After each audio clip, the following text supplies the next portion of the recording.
मैं 4D infuser institute से professor Ashwini Agarwal Delhi से बोल रहा हूँ। और हम लोग निश्चलिज़्म की बात कर रहे हैं। निश्चलिज़्म मतलब निश्चलता का पसारा। निश्चलता मतलब छल रहित।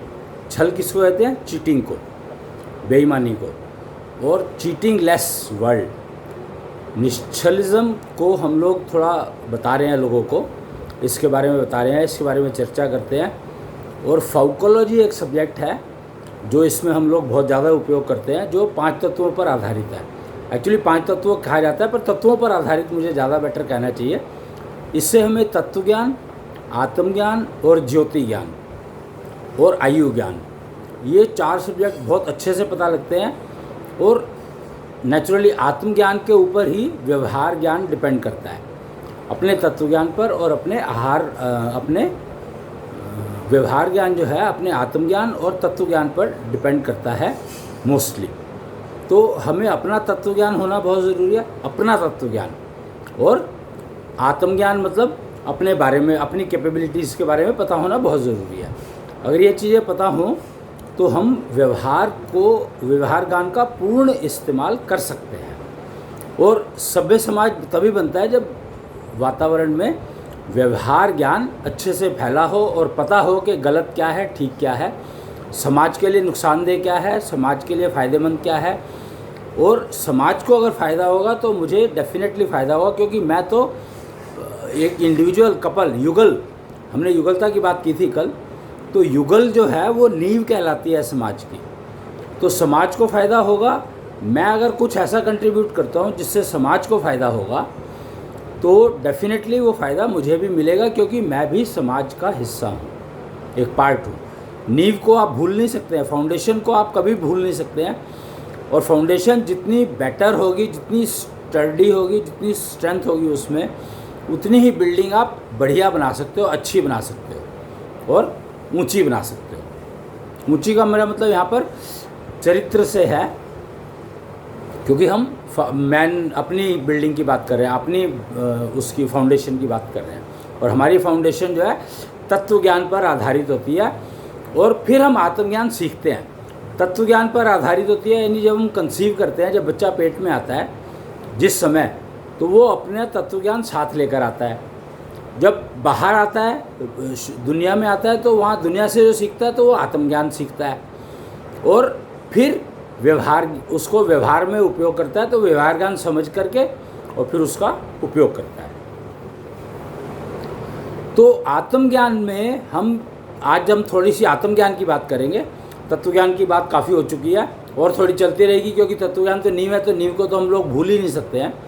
पर आज हम थोड़ा सा आत्मज्ञान के बारे में बात करेंगे कि आत्मज्ञान का मतलब है कि मेरी कैपेबिलिटीज़ क्या हैं या मुझे क्या करना है। तो उसके लिए मुझे अगर अपने तत्वज्ञान की समझ आ गई है, या मेरे पेरेंट्स को अगर मेरे तत्वज्ञान की समझ आ गई है, तो बचपन से ही मेरे को उस दिशा में पालन पोषण किया जाएगा। तो गारंटी है कि आत्मज्ञान मैं जल्दी सीखूंगा, सही सीखूंगा। फिर मुझे व्यवहार ज्ञान सीखने में ज़्यादा समय नहीं लगेगा और मेरा व्यवहार बेटर और बेटर होता चला जाएगा जैसे जैसे मेरी उम्र बढ़ेगी। तो आप ये समझ लें कि तत्व ज्ञान तो आपको कंसीवमेंट के समय में तत्व ज्ञान तो हो ही जाता है, मतलब मिल जाता है। होता है या नहीं होता वो एक अलग बात है, पता करना पड़ता है। जो एक्सपर्ट हैं फाउकोलॉजी के, वो बता सकते हैं आपको। और तत्व ज्योतिष के जो एक्सपर्ट हैं वो भी बता सकते हैं आपको। और निष्ठा योग के षोडश पंथ पे चलने वाले जो कुछ लोग हैं वो भी बता सकते हैं, और एटलीस्ट वो उनका पता बता सकते हैं जहाँ पर आपको ये तत्व ज्ञान मिल जाएगा। जब आप कंसीव करते हैं तभी आपका तत्व ज्ञान फिक्स हो जाता है, आपकी मुट्ठी में बंद हो जाता है। और आत्मज्ञान आप बाहर आने के बाद सीखते हैं, तो आपको पेरेंट्स और बाकी जो अड़ोस पड़ोस, जो मतलब ग्रैंड पेरेंट्स या जो भी आपके आसपास रहते हैं, वो आपको सिखाते हैं। तो वो आत्मज्ञान आपके बारे में बताते हैं, आपको आत्मज्ञान कराते हैं आपको। और फिर उनसे आप व्यवहार ज्ञान अपने हिसाब से सीखते हो। वो सिखाते भी हैं कुछ, पर सीखते आप वो जो आपको पसंद आता है, आपको अच्छा लगता है या आपको सूट करता है, वो आप सीखते चले जाते हैं। पर उसको यूज़ करने की दिशा, ठीक दिशा क्या है, वो आपको पेरेंट्स, ग्रैंड पेरेंट्स और अड़ोस पड़ोस के जो सीनियर लोग हैं वो सीनियर जनरेशन गाइड करती है। उनकी जिम्मेदारी है कि आपको सही और गलत में फ़र्क बताना, और आत्मज्ञान का उपयोग करते हैं। तो आत्मज्ञान में सबसे पहली चीज़ जो आपको समझनी है वो समझना है आपका दशांग चक्र। सबसे पहले आपको समझना है अपना दशांग चक्र और उसको चलाने का तरीका और उसको मेंटेन करने का तरीका। चलाने का तरीका चलता तो वो है ही, सबका चलता है वो। जब आप अगर एक बार पेट में आ गए, कंसीव कर गए, तो आपका दशांग चक्र तो चलना शुरू हो ही गया, वही आपकी ग्रोथ करता है। लेकिन उसको मेंटेन करना और उसको समय के साथ सिंक्रोनाइज रखना, ये हमारा कर्तव्य है, हमारी रिस्पॉन्सिबिलिटी है ये, कि हम अपने दशांग चक्र को समय के साथ सिंक्रोनाइज रखें और मेंटेन रखें। उसमें कोई दिक्कत नहीं आनी चाहिए। अगर उसमें दिक्कत आएगी तो आपको आपकी ज़िंदगी में दिक्कत आएगी। ये समझ लो कि आपके दशांग चक्र जैसे ही सिंक्रोनाइजेशन मिसिंग होगा, अप बीट होगा या लो बीट होगा, तो आपकी ज़िंदगी में समस्याएं आएंगी ही आएंगी। अगर वो तेज़ चलेगा तो समस्या है, अगर आप स्लो चलेगा तो समस्या है।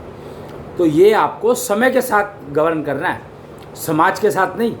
अपना दशांग चक्र समय के साथ, यानी मेरी बायोलॉजिकल क्लॉक के साथ सिंक्रोनाइज होना चाहिए, और मेरी बायोलॉजिकल क्लॉक तो समय के साथ सिंक्रोनाइज होती ही है, पर मेंटेन करना मेरा काम है। ये बात बहुत ज़रूरी समझनी है। दशांग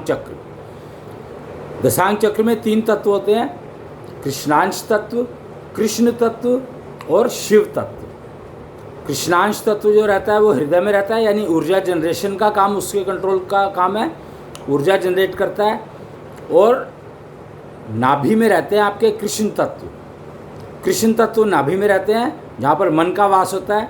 तो आप समझ लो कि आपका मन जो है कृष्ण तत्व से गवर्नड है, ड्राइव्ड है, और मन से आपकी सारी सेंसेस जुड़ी हुई हैं। ये आप समझ लीजिएगा कि मन सेंस नहीं है, पर मन से सारी सेंसेस जुड़ी हुई है। आपकी ज्ञानेंद्रियाँ, सारी की सारी ज्ञानेंद्रियाँ उसी से जुड़ी हुई हैं, मन से जुड़ी हुई हैं। और शिव तत्व यानी मस्तिष्क, दिमाग। तो शिव तत्व यहाँ पर जागृत होता है, तो आपको जिस समय जिस ज्ञान की ज़रूरत है वो बता देता है। व्यवहार ज्ञान में इसका बहुत ज़्यादा उपयोग है, और आयु ज्ञान और ज्योतिष ज्ञान में भी इसका बहुत उपयोग है, लेकिन सबसे ज़्यादा उपयोग है इसका व्यवहार ज्ञान में। व्यवहार ज्ञान के लिए आपकी शिव ज्योति जो है जागृत तो होती ही है, पर मेंटेन्ड होनी चाहिए। उसकी जो चमक है वो इतनी होनी चाहिए कि वो जो चीज़ को दिखाए, जिस ज्ञान के ऊपर रोशनी पड़े तो वो चमक जाना चाहिए, आप पढ़ पाएँ, उसको समझ पाएँ। तो ये आपको मेंटेन आपको ही करना पड़ेगा, और ये दशांग चक्र से मेंटेन होते हैं। और हर प्राणी के पास दशांग चक्र होता है। मनुष्य योनि में तो डेफिनेटली होता है, और मनुष्य योनि में आप इसको कंट्रोल कर सकते हैं, आपके हाथ में होता है। आप इसको बिगाड़ो, इसकी स्पीड को कम करो, ज़्यादा करो, मेंटेन करो, ये आपके इंडिविजुअल की रिस्पॉन्सिबिलिटी है कि वो क्या कैसे करना चाहता है, अपने दशांग चक्र को कैसे चलाना चाहता है। और यही आपकी एनर्जी लेवल को मेंटेन भी रखता है। एनर्जी लेवल को डायरेक्टली मेंटेन रखता है ये 2 चीज़ों को, एनर्जी लेवल को और एनर्जी ट्रांसफ़र को। तो जो आप काम कर रहे हैं उसके लिए एनर्जी जनरेट तो कर लिया आपने, और ट्रांसफ़र नहीं हुई तो दिक्कत होगी। तो उसके लिए दशांग योग बनाया गया है। दशांग योग की अगर आप ट्रेनिंग ले लें और अब उसको सीख लें और उसका उपयोग करें, तो आपका दशांग चक्र जो है वो मेंटेन रहेगा। और ये समझ लो कि आपके दशांग चक्र मेंटेन करने के लिए दशांग योग सीखना ही पड़ेगा। तो षोडशी प्रक्रिया, षोडशी पंथ वाले तो के लिए तो ये कंपलसरी है, सिखाते हैं। जो लोग षोडशी पंथ ज्वाइन करते हैं उनके लिए तो ये कंपलसरी है। पर अगर आप षोडशी पंथ नहीं ज्वाइन करते हैं, षोडशी प्रक्रिया सीख करके और उसको अपने जीवन में उपयोग करके कर सकते हैं। आप दशांग योग सीख लें और अपने दशांग चक्र को मेंटेन करें, तो ये आप सीख करके अपने आप को वो कर सकते हैं। ज़रूरी नहीं है कि आप षोडशी पंथ में आएँ। आप किसी भी पंथ को माने, किसी भी धर्म को माने, किसी भी रिलीजन को माने, दुनिया के किसी कोने में रहें, लेकिन दशांग चक्र तो आपको आपका मेंटेन करना ही पड़ेगा। और दशांग योग के बिना आप वो सीख नहीं सकते। दशांग योग में आपकी जो सेंसेस हैं, कर्मेंद्रियां और ज्ञानेंद्रियां, दोनों को सिंक्रोनाइज करना रखना, मेंटेन रखना, और एनर्जी जो बन रही है, जितनी एनर्जी जनरेट हुई है जो काम के लिए चाहिए, वो पूरी की पूरी ट्रांसफ़र होकर काम करने में अवेलेबल होनी चाहिए। तो ऊर्जा को मेंटेन करना और इम्यूनिटी लेवल को मेंटेन करना कि आपको कोई नुकसान ना पहुंचे। मान लो आप कोई काम कर रहे हो, सब कुछ ठीक है, लेकिन कोई उसमें एक आध गलती आपकी वजह से नहीं तो किसी और की वजह से हो जाती है। कहते हैं कि बाज़ार में जब आप गाड़ी में जा रहे हो तो गाड़ी में मोस्टली एक्सीडेंट्स जो है दूसरे की गलती से होते हैं, ज़्यादातर एक्सीडेंट दूसरे की गलती से होते हैं। तो उसमें तो आप कुछ नहीं कर सकते। तो इम्यूनिटी लेवल आपको अपना मेंटेन करना पड़ेगा, वो श्वास योग से होता है। तो उसके बारे में मैं आपको अगले उसमें बताऊंगा, क्योंकि समय पूरा होता जा रहा है। पर दशांग योग आपको सीखना बहुत ज़रूरी है, हर प्राणी को, हर मनुष्य को, और मनुष्य योनि में ही सीखा जा सकता है। ये मानव जन्म मिला है तो आप सीख सकते हो, अदरवाइज ये नहीं सीखा जा सकता। और ताउम्र, यानी उम्र जितनी भी हो, ये दशांग चक्र का उपयोग आपको मरते दम तक करना पड़ेगा, तभी आप जब शरीर छोड़ेंगे तो आप स्वस्थ रहेंगे। तो ये आप बहुत ज़रूरी है आपको समझना ये बात। और मेरे ख्याल से दशांग योग के बारे में मैंने बता दिया कि क्यों ज़रूरी है ये। दशांग योग क्या करता है ये भी बता दिया मैंने आपको। दशांग योग कैसे होता है उसके बारे में तो आपको षोडशी, किसी भी षोडशी पंथी से पूछ सकते हो, जो षोडशी प्रक्रिया कर रहा हो उससे सीख सकते हो, नहीं तो 4D इन्फ्यूज़र इंस्टीट्यूट है, वहाँ पर एडमिशन लेकर के आप सीख सकते हो। और